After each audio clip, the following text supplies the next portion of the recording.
અમેરિકામાં ગેરકાયદેસર રીતે રહેતા ગુજરાતીઓ સામે આઈસની કાર્યવાહી હવે વધુ આક્રમક બનતી જઈ રહી છે.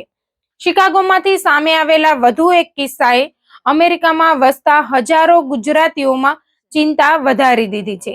મહેસાણા જિલ્લાના લગભગ 50 વર્ષીય એક ગુજરાતી છેલ્લા 10 થી 12 વર્ષથી પોતાના પરિવાર સાથે અમેરિકામાં અનડોક્યુમેન્ટેડ રીતે રહેતા હતા. તેમણે અમેરિકામાં અસાયલમ માટે કોઈ અરજી પણ કરી નહોતી અને વર્ષો સુધી કોઈ કાયદેસર ઇમિગ્રેશન સ્ટેટસ વિના જીવન જીવતા રહ્યા હતા.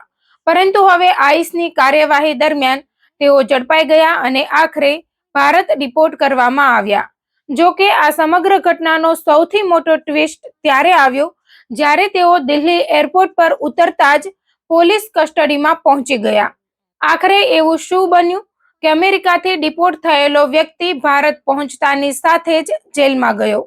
આ સમગ્ર ઘટનામાં ફેક પાસપોર્ટ, એજન્ટોનું રેકેટ અને ઇમિગ્રેશન ફ્રોડના અનેક ગંભીર પ્રશ્નો સામે આવ્યા છે.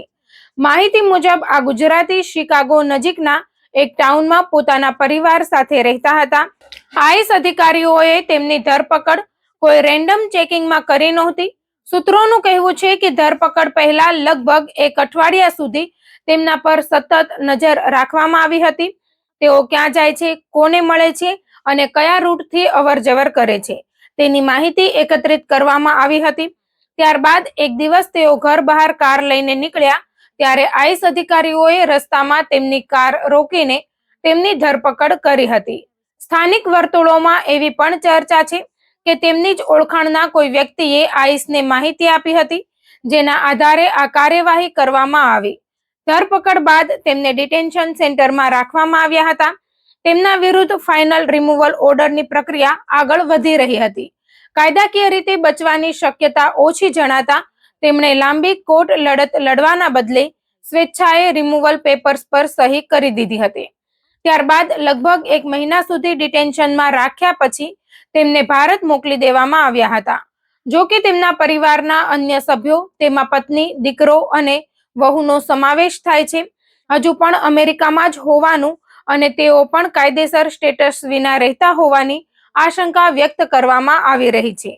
પરંતુ આ સમગ્ર કિસ્સાનો સૌથી ચોંકાવનારો ભાગ ત્યારે સામે આવ્યો જ્યારે તેઓ ભારત પહોંચ્યા. દિલ્હી એરપોર્ટ પર ઇમિગ્રેશન તપાસ દરમિયાન તેમના ટ્રાવેલ ડોક્યુમેન્ટ્સ અંગે શંકા ઊભી થઈ હતી. તપાસમાં પાસપોર્ટ અને અન્ય દસ્તાવેજોમાં ગેરરીતિ હોવાની આશંકા વ્યક્ત થતા દિલ્હી પોલીસે તરત જ તેમને કસ્ટડીમાં લીધા હતા. હાલ તપાસ ચાલી રહી છે કે તેઓ જે પાસપોર્ટ પર ભારત આવ્યા હતા તે નકલી હતો કે અમેરિકા જતી વખતે જ તેમણે કોઈ ફેક અથવા ગેરકાયદેસર દસ્તાવેજનો ઉપયોગ કર્યો હતો. વધુ પૂછપરછ માટે દિલ્હી પોલીસ તેમને ગુજરાત પણ લઈને આવી હોવાનું જાણવા મળ્યું છે. આ ઘટના માત્ર એક વ્યક્તિ પૂરતી મર્યાદિત નથી. છેલ્લા 1 થી 1.5 મહિનામાં અમેરિકામાં બિનઅધિકૃત રીતે રહેતા અથવા વિઝા ઓવરસ્ટે થઈ ગયેલા મોટી સંખ્યામાં ગુજરાતીઓ સામે કાર્યવાહી થઈ રહી છે. અનેક લોકોની ધરપકડ કરીને તેમને આઈસ ડિટેન્શન સેન્ટરમાં મોકલવામાં આવ્યા છે. ગયા અઠવાડિયે પણ શિકાગો એરપોર્ટ પરથી ઉત્તર ગુજરાતના 25 વર્ષીય યુવકની ધરપકડ કરવામાં આવી હતી, જે હાલમાં આઈસની કસ્ટડીમાં છે. આવા બનાવો સતત વધી રહ્યા હોવાથી અમેરિકામાં કાયદેસર સ્ટેટસ વિના રહેતા ભારતીયો અને ખાસ કરીને ગુજરાતીઓમાં ભારે ચિંતા જોવા મળી રહી છે. ઘણા લોકોને એવો સવાલ થાય છે કે અમેરિકા ડિપોર્ટ કરે ત્યારે વ્યક્તિને કયા દસ્તાવેજ પર ભારત મોકલવામાં આવે છે. જો કોઈ વ્યક્તિ પાસે માન્ય ભારતીય પાસપોર્ટ ન હોય તો સામાન્ય રીતે ભારતીય સત્તાવાળાઓ દ્વારા ઇમરજન્સી સર્ટિફિકેટ જારી કરવામાં આવે છે. આ દસ્તાવેજ માત્ર ભારત પરત ફરવા માટે જ માન્ય હોય છે, પરંતુ ભારત પહોંચ્યા પછી જો તપાસ દરમિયાન જાણવા મળે કે વ્યક્તિનો દેશ છોડવાનો કોઈ કાયદેસર રેકોર્ડ જ ઉપલબ્ધ નથી અથવા તેણે નકલી દસ્તાવેજોના આધારે દેશ છોડ્યો હતો તો તેની સામે ફોજદારી ગુનો નોંધાઈ શકે છે. એ જ રીતે ઇમિગ્રેશન દરમિયાન પાસપોર્ટમાં છેડછાડ, ફોટો બદલવો, માહિતીમાં ફેરફાર કે અન્ય શંકાસ્પદ બાબતો સામે આવે તો પણ કેસ પોલીસ સુધી પહોંચે છે. સૂત્રોના જણાવ્યા મુજબ છેલ્લા 1.5 વર્ષમાં આવા ડઝનબંધ કેસ નોંધાયા છે, જેમાં ગુજરાતના લોકો ફેક પાસપોર્ટના આધારે અમેરિકા જવાના અથવા ત્યાંથી પરત ફરવાના આરોપમાં કાયદાની ઝપેટમાં આવ્યા છે.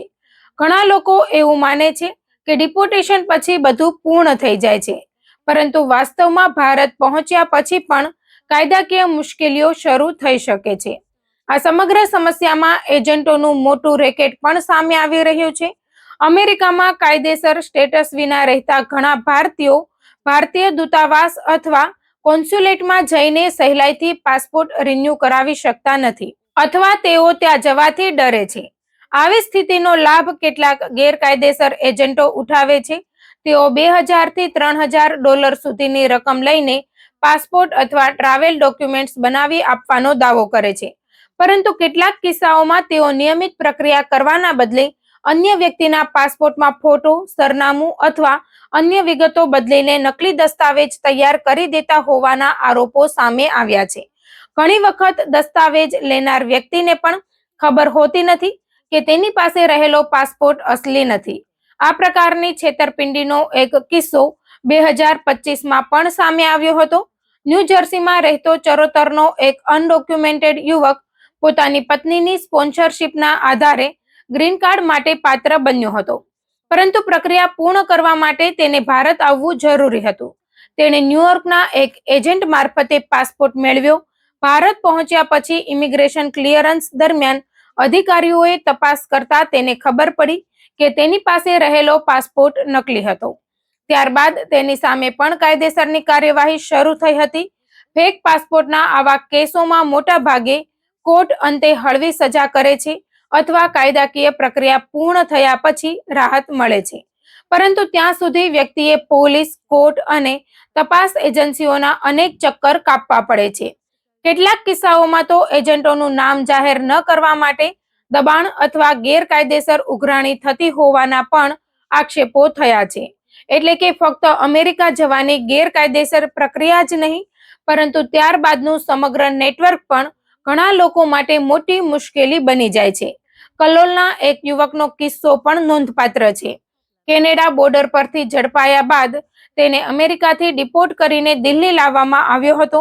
પૂછપરછ દરમિયાન તેને અમેરિકા મોકલનાર એજન્ટ અને કબૂલાત લેવામાં સામેલ વ્યક્તિના નામ આપ્યા હતા. માહિતી બહાર આવતા જ સંબંધિત વ્યક્તિ રાતોરાત ગાયબ થઈ ગયો હોવાનું કહેવાય છે. આવા કિસ્સાઓ દર્શાવે છે કે ગેરકાયદેસર ઇમિગ્રેશન પાછળ સંગઠિત નેટવર્ક કામ કરતું હોવાની શંકા તપાસ એજન્સીઓ વ્યક્ત કરતી રહી છે. આ સમગ્ર ઘટનામાં સૌથી મહત્વની બાબત એ છે કે ગેરકાયદેસર રીતે અમેરિકામાં રહેવું માત્ર ડિપોર્ટેશનનું જોખમ જ નથી લાવતું, પરંતુ વર્ષો પછી ભારત પરત ફરતી વખતે પણ ગંભીર કાયદાકીય મુશ્કેલીઓ ઊભી થઈ શકે છે. જો કોઈ પણ વ્યક્તિ ગેરકાયદેસર એજન્ટો, નકલી પાસપોર્ટ અથવા ખોટા દસ્તાવેજોના આધારે વિદેશ જાય છે, તો એક દિવસ તે જ દસ્તાવેજો તેની સૌથી મોટી મુશ્કેલી બની શકે છે. અમેરિકામાં વધી રહેલી ઇમિગ્રેશન કાર્યવાહી અને ભારતની તપાસ એજન્સીઓની કડક ચકાસણી વચ્ચે હવે દરેક ભારતીય અને ખાસ કરીને ગુજરાતીઓ માટે એક જ સંદેશ સ્પષ્ટ છે: કાયદેસર માર્ગ જ સૌથી સુરક્ષિત માર્ગ છે. કારણ કે ગેરકાયદેસર રસ્તો શરૂઆતમાં સરળ લાગે, પરંતુ તેનો અંત ઘણી વખત જેલ, ડિપોર્ટેશન અને વર્ષો સુધી ચાલતી કાયદાકીય લડાઈમાં થાય છે.